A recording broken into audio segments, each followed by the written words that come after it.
सुप्रभातम बच्चों। क्लास 10 का चैप्टर 10 सुभाषित रत्नानी। पिछले अध्याय में हमने इस चैप्टर का परिचय पढ़ा था कि सुभाषित शब्द का मतलब क्या होता है तथा कुछ श्लोक पढ़े थे जिनको हमने समझा था। तो आज हम अब इस श्लोक पर ध्यान देते हैं। सुभाषित रत्नानी। सुभाषित रत्नानी यानी अच्छे वचन, मधुर वचन। पहला श्लोक देखिए। पृथिव्यां त्रीणि रत्नानि जलमन्नः सुभाषितं मूढे पाषाण खंडेषु रत्नसंज्ञा विधीयते। यानी पृथिव्या यानी हमारी जो पृथ्वी है, त्रीणि रत्नानि इस पर 3 प्रकार के रत्न हैं। कौन कौन से? जल, पहला जल, अन्न और सुभाषितम यानी अच्छे वचन। मूढ़े है पाषाण खंडेषु रत्न संज्ञा विधीयते। मूढ़े यानी मूर्ख जो लोग होते हैं वह पाषाण यानी पत्थर और खंड को, जो बड़े बड़े पत्थर होते हैं, खंडेशु यानी बड़े बड़े पत्थरों को रत्न संज्ञा विधीयते, उनके टुकड़ों को ही, जो पत्थर के टुकड़े होते हैं उनके टुकड़ों को ही रत्न समझते हैं। कहने का तात्पर्य यह है कि हमारी इस पृथ्वी पर 3 प्रकार के रत्न हैं, अन्न, जल और अच्छे वचन।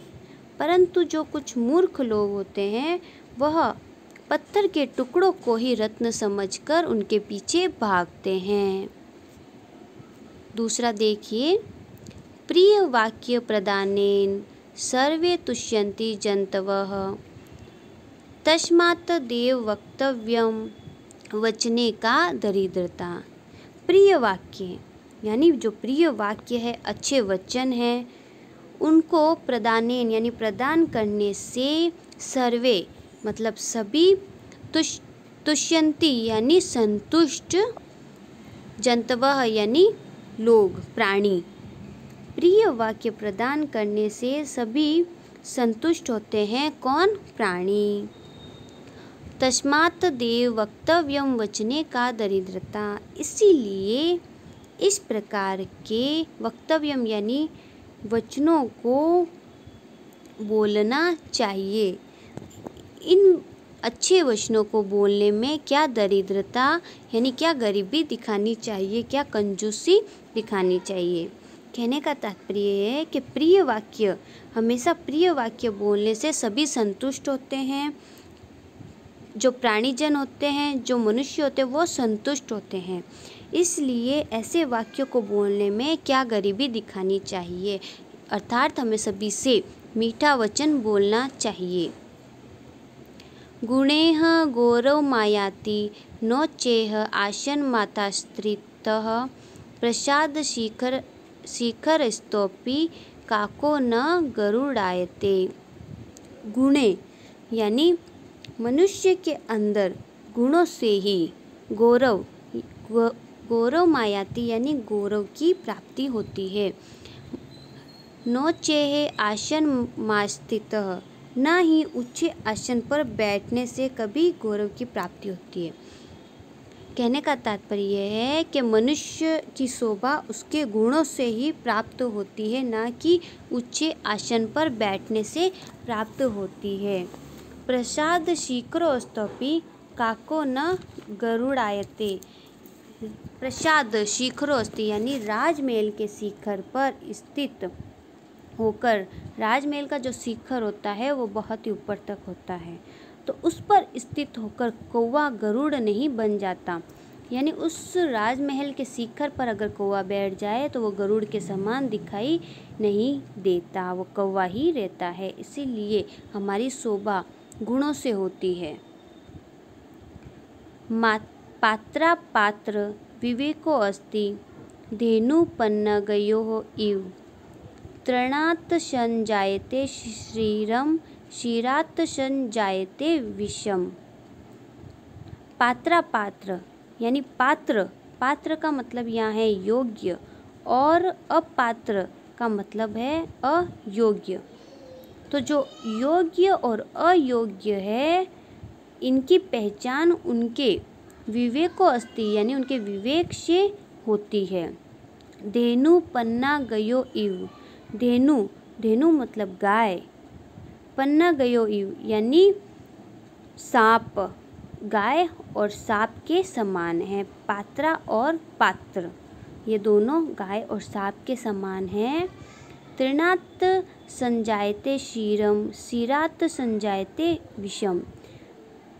तृणात् संजायते यानी जो गाय है वो तृणात् यानी चारे को खाकर भी क्षीरम यानी दूध देती है, परंतु क्षीरा संजायते विषयम, लेकिन जो सांप होता है वह दूध पीकर भी जहर देता है। क्या देता है? जहर। मतलब जो योग्य और जो अयोग्य मनुष्य होते हैं उनकी पहचान उनके विवेक से होती है। जैसे गाय जो होती है वो चारा खाती है और चारा खाकर भी हमें क्या देती है? दूध। परंतु जो सांप होता है वो दूध पीकर भी हमें क्या देता है? जहर। तो इसीलिए हमें योग्य मनुष्य बनना चाहिए। 5वां देखिए, यथा खननम खनित्रेण नरो वार्यधिगच्छति तथा गुरुगतां विद्या शुश्रूषधिगच्छति।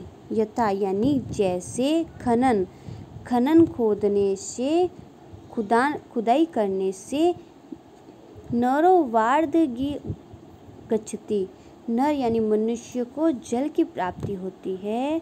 तथा गुरुगतां विद्या शुश्रूषधिगच्छति तथा गुरुगताम यानी गुरु के समीप बैठकर ही हमें विद्या प्राप्त होती है। शुश्रूषगच्छति यानी जिज्ञासा ज्ञान की प्राप्ति होती है गुरु के समीप बैठकर ही। जैसे भूमि को खोदने से मनुष्य जल को प्राप्त करता है, उसी प्रकार से गुरु के पास जाकर ही विद्या प्राप्त कर सकते हैं। जिज्ञासु ज्ञान की इच्छा करने वाले गुरु के पास जाकर ही प्राप्त कर सकते हैं।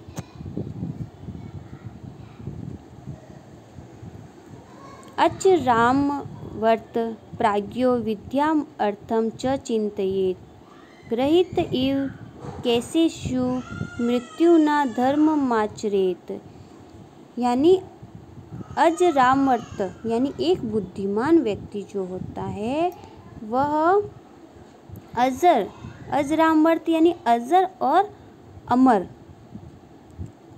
एक जो बुद्धिमान व्यक्ति होता है वह अजर अमर होने के लिए विद्या और धन दोनों की चिंता करता है। जो बुद्धिमान होता है वह विद्या और धन दोनों की चिंता करता है। परंतु गृहीत इव कैसेषु मृत्यु न धर्ममाचरेत्, परंतु जो हमारा केश रूपी जो पकड़ है वह मृत्यु को नहीं पकड़ सकता है। इसीलिए मनुष्य को धर्म का आचरण करना चाहिए। हमें भले ही विद्या और धन के बारे में सोचना चाहिए, परंतु हमें धर्म का भी आचरण करना चाहिए। धन धान्य प्रयोगेषु विद्याः संग्रहेषु च आहारे व्यवहारे च त्यक्त्य लज्जाः सुखी भवेत्।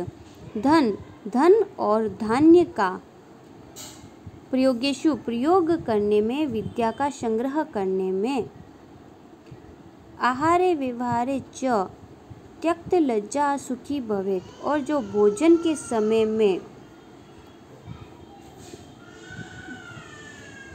में लज्जा को छोड़ देता है वही सुखी रहता है। कहने का तात्पर्य जो धन धान्य का प्रयोग करने में और विद्या का संग्रह करने में तथा भोजन करने के समय जो मनुष्य लज्जा को छोड़ देता है वही हमेशा सुखी होता है। विद्या विवादाय धनम मदाय शक्ति परेशान परिपिंडनाय खलस्य साधो विपरीतमेतेत ज्ञानाय दानाय च रक्षणाय। यानी जो खलस्य साधनो विपरीत मेतेत, जो दुष्ट मनुष्य जो होता है वह विद्या का प्रयोग करके विवाद करने में, साधो विपरीत मेतेत, जो दुष्ट व्यक्ति होता है विद्या का प्रयोग करने, किसका प्रयोग करने में, विद्या विदाय धनम मदाय, जो दुष्ट व्यक्ति होता है वो विद्या का प्रयोग विवाद करने में लगाता है तथा धन मदाय और धन का प्रयोग इकट्ठा करने में लगाता है। शक्ति परेशान परिमिंडनाय खलस्य साधो विपरीतमेत ज्ञानम दानाय च रक्षणाय। और उसके पास जो बल होता है उसका प्रयोग दूसरों को परेशान करने में, पीड़ित करने में लगा देता है। इसीलिए और जो सज्जन पुरुष होते हैं वह तीनों गुणों के विपरीत कार्य करते हैं। कौन से विपरीत कार्य करते हैं? कि सज्जन पुरुष जो विद्या का प्रयोग होता है वो अच्छे कार्य में लगाते हैं और धन को भलाई में खर्च करते हैं और दूसरों को परेशान या पीड़ित नहीं करते, परंतु जो दुष्ट व्यक्ति होते हैं वही सभी कार्य उल्टा करते हैं।